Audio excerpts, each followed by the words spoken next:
Sea bendito el Señor que nos dejó su palabra para conocerle a Él, para acercarnos a Él, para conocer sus propósitos.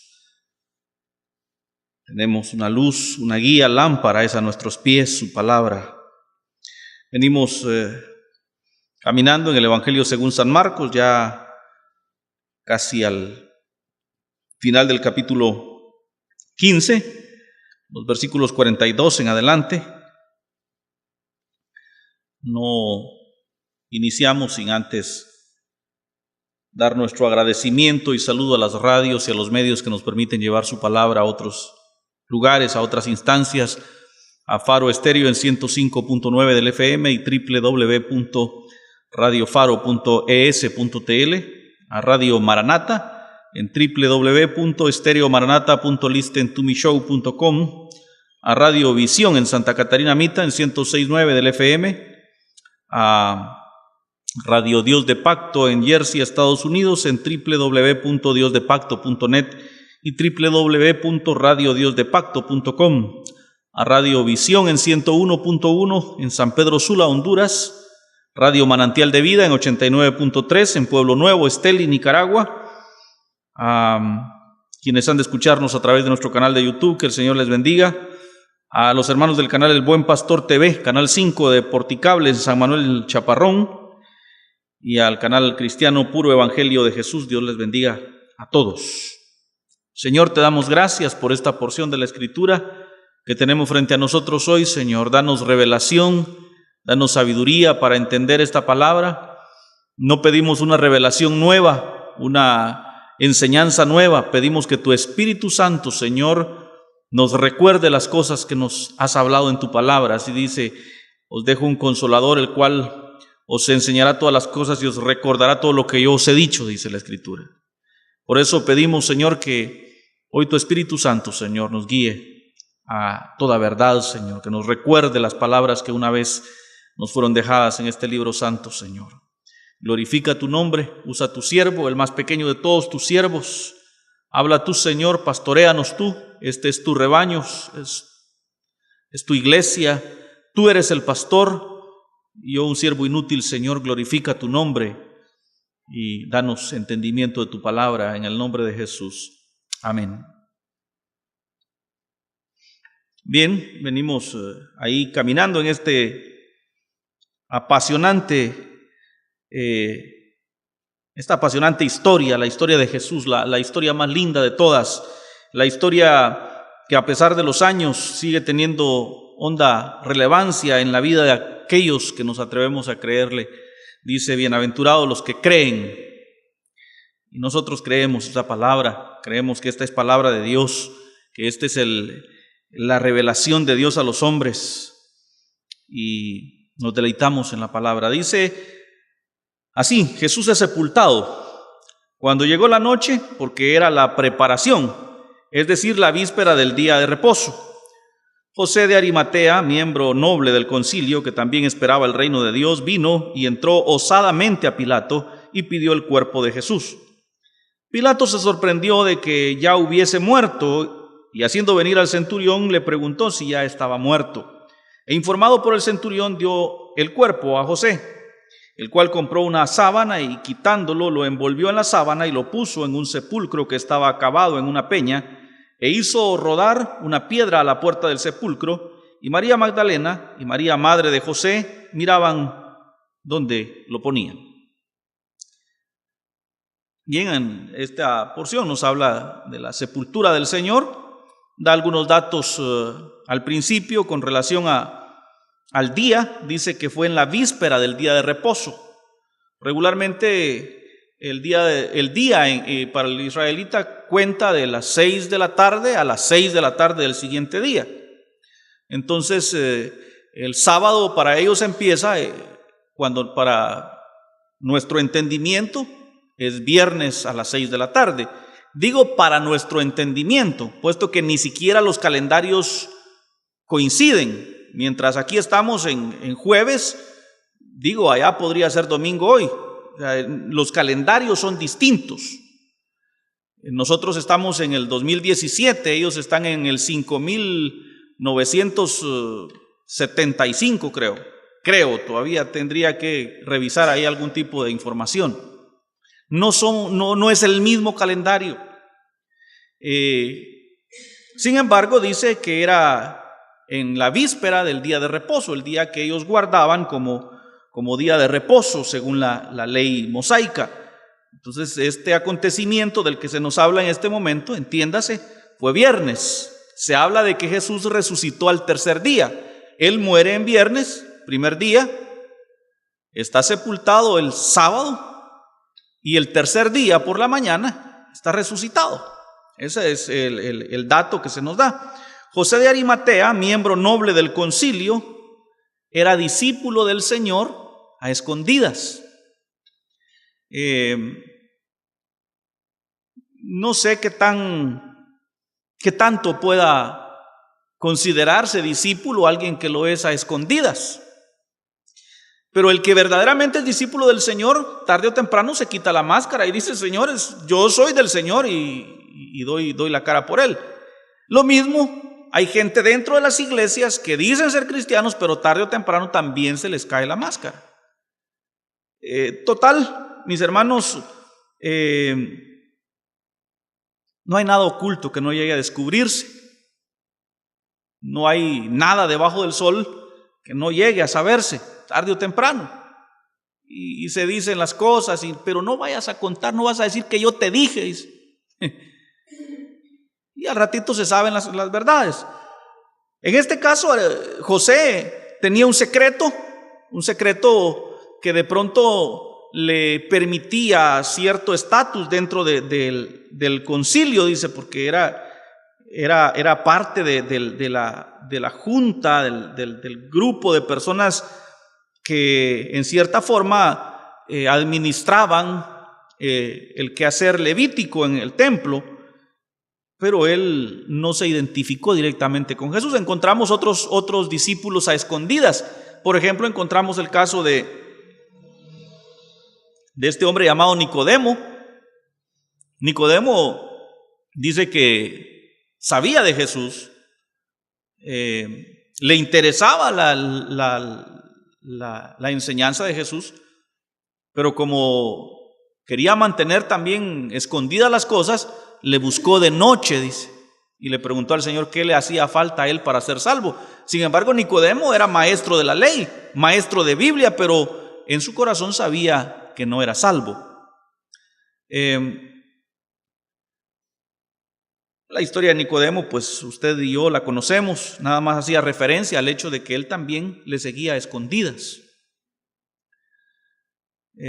Hace un tiempo proyectamos con ustedes una película que se llamaba Cristiano de la Secreta, ¿va? Aquel que era cristiano el domingo para ir a la iglesia, por el resto de la semana pareciera que no.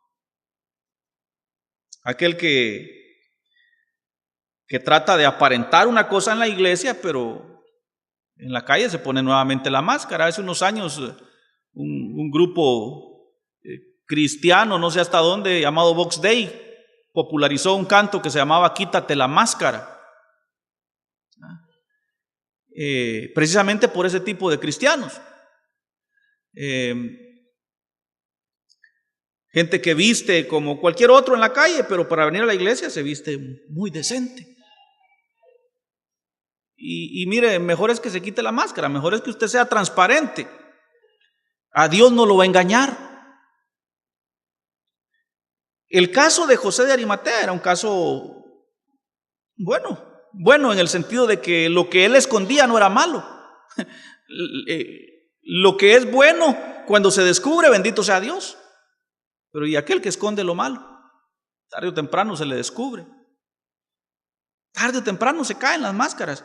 Entonces, mis hermanos, Rabito no se equivocó cuando escribió ese su canto que dice sinceridad. Hermano, lo que Dios está pidiendo es sinceridad, transparencia. Y con esto no digo, mis hermanos, que al ser transparentes vamos a ser bien vistos de la gente. No, al ser transparentes se van a ver todas nuestras imperfecciones, todos nuestros defectos. Y la gente se va a apuntar para ponernos el dedo y esto, lo otro. Pero nada está escondido. Nada está escondido. Todo está a la luz. si se dijeran las cosas que ellos hacen a escondidas, mis hermanos, si se descubrieran esas cosas, o sea, qué penoso, qué vergonzoso, qué trágico sería. Los verdaderos cristianos hemos de ser transparentes. Si nos equivocamos, decirlo, sí, me equivoqué, aquí estoy dando la cara y me hago responsable de mis acciones. Esa debería ser la actitud. José de Arimatea escondía algo bueno, algo noble. Y cuando Jesús muere, su corazón se ve contristado y ya no le importó la máscara que traía. Y entonces dijo, no, pues yo voy a identificarme con él, aunque sea en su muerte. Y va y dice, osadamente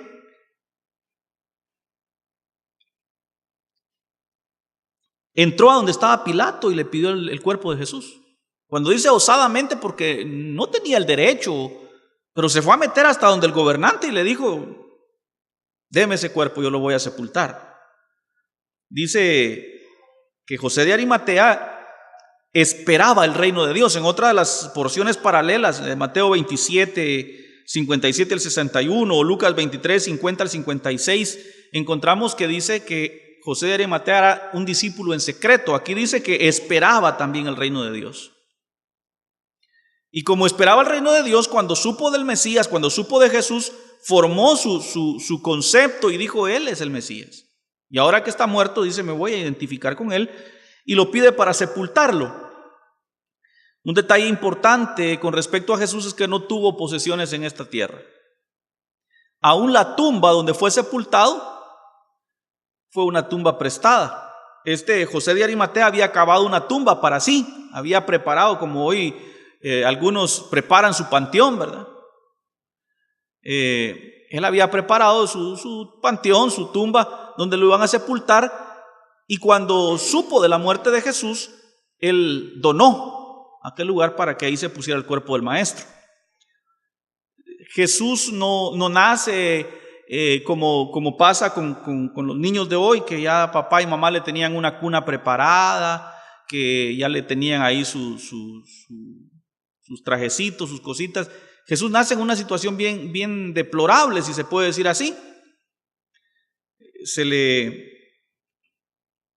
Sus padres, José y María, son obligados en cierta medida a presentarse al pueblo de nacimiento de José.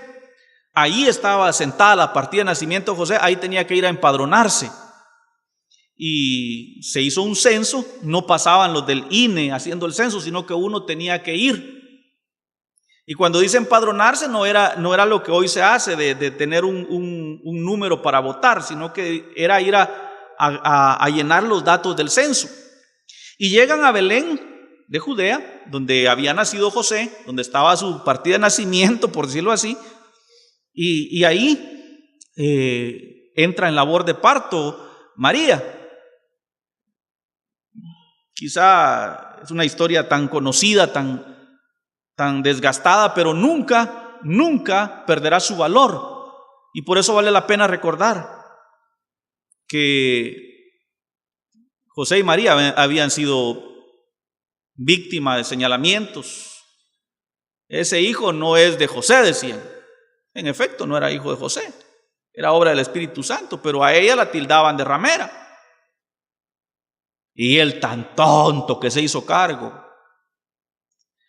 Y salen en medio del oprobio, en medio de los señalamientos, de todas esas cosas, salen para Belén. Y en Belén se topan con que no hay donde hospedarse. Quieren alquilar un cuarto y no hay. Y les dice el mesonero, el dueño del hotel de aquel lugar, solo hay un lugar y es en el establo, en donde metían los caballos y los animales. Así como los hoteles hoy tienen parqueo, ahí tenían un establo donde los huéspedes iban a amarrar sus bestias y se les daba forraje. Ahí, en el establo, les toca dormir, si es que se podía dormir en plena labor de parto. Y nace Jesús de Nazaret, no en una cuna, sino en una canoa, en un recipiente previsto para darle forraje a los animales.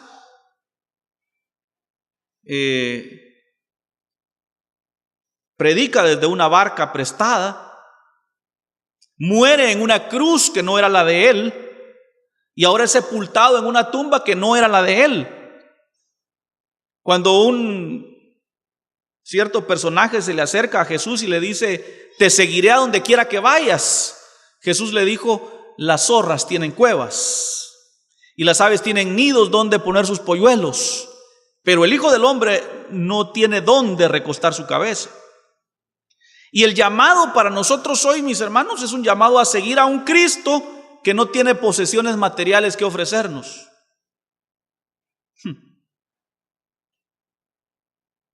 Nada de que dele su mejor ofrenda y Dios le va a dar el carro que usted desea. No, Él dice: el Hijo del Hombre no tiene dónde recostar su cabeza. Y es que su reino no es de este mundo. Hermanos, al contrario, en este mundo somos peregrinos y extranjeros, objeto de burla, de señalamientos, de injurias, de todo tipo de desprecios. Cuando Jesús hace el llamado a seguirle, no dijo: si alguno quiere venir en pos de mí, tome su milagro. Dijo: tome su cruz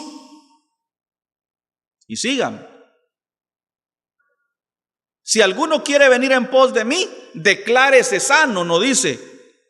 Declárese prosperado, no dice. Tome su cruz, muera a sí mismo, despójese. Sepultado en una tumba prestada.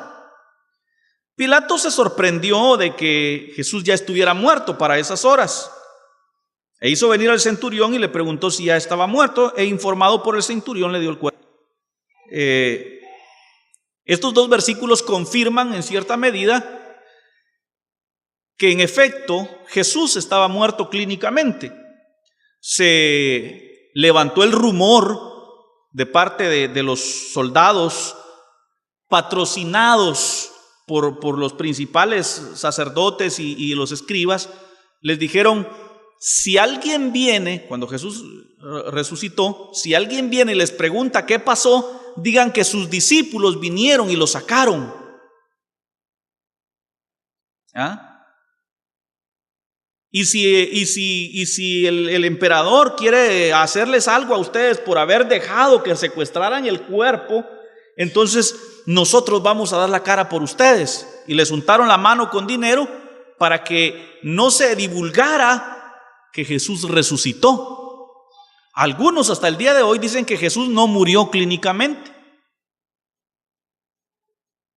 Pero aquí en estos dos versículos lo vemos una vez más constatado. Jesús muere, definitivamente muere,